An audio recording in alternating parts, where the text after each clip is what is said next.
Best guitars come from trees about 800 years old, trees with enough rings in their trunks to provide wood with a tight and straight grain, wood flexible enough to vibrate, yet strong enough to withstand the pull of the guitar strings.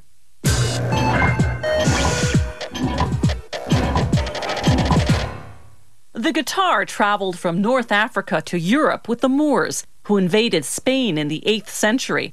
In time, the guitar became the signature instrument of Spanish flamenco music and the trademark of the singing cowboy. In the 1930s, the acoustic guitar debuted as a jazz instrument. By the 1960s, as the electric guitar took over rock and roll, the acoustic guitar remained a staple of the folk music scene.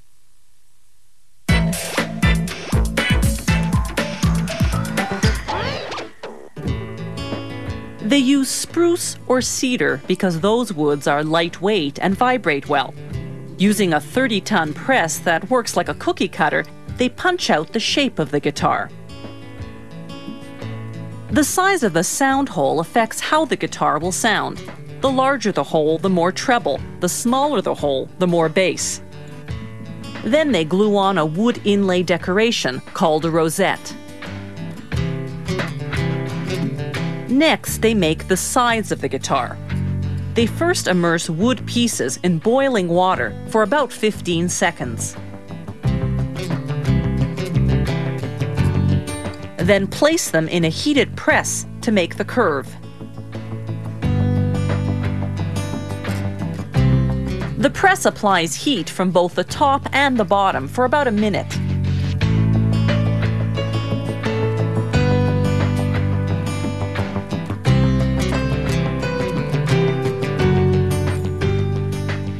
Then they connect the two sides with blocks of wood made of either mahogany or poplar. One is glued and clamped at the bottom, the other at the top.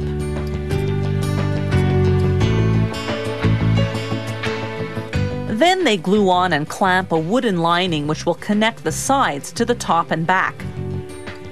Those little cuts give it flexibility around the curves. Then with a hand router, they carefully notch the lining to receive 4 wooden braces to support the back of the guitar. Strategically placed braces help the top of the guitar withstand the tension of the strings. They also equalize sound frequencies by controlling vibration differently at different spots. After a vacuum press makes the bracing adhere evenly, they glue on the top and bottom.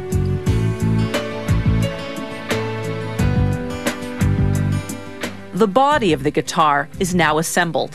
It goes into a press, then a drying rack for several hours.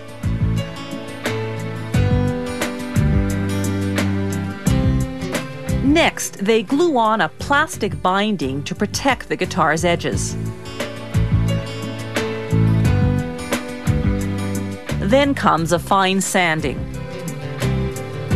Next, a machine with a special sensor measures the precise angle at which the body and neck of the guitar will later be attached. The angle is critical for sound quality. It drills the holes and sands the pieces accordingly. Next, they apply lacquer, 4 to 8 coats depending on the finish. The fingerboard is made of rosewood or ebony. The metal frets separate the half tones on the musical scale. An adjustable rod goes inside the neck. This lets the neck adapt to the different tensions that different types of strings require. They glue the fingerboard on the neck, then vacuum press it to make sure it adheres evenly. Next, they install the machine heads on which the strings will be wound.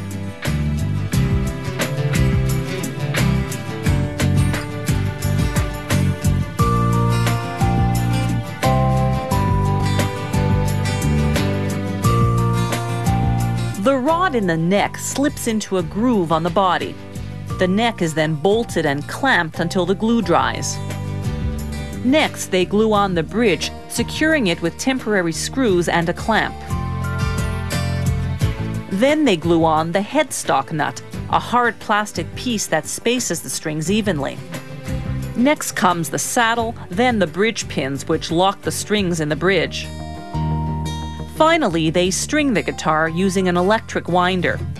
Because of all the glue drying time, it takes 3 weeks to make a guitar.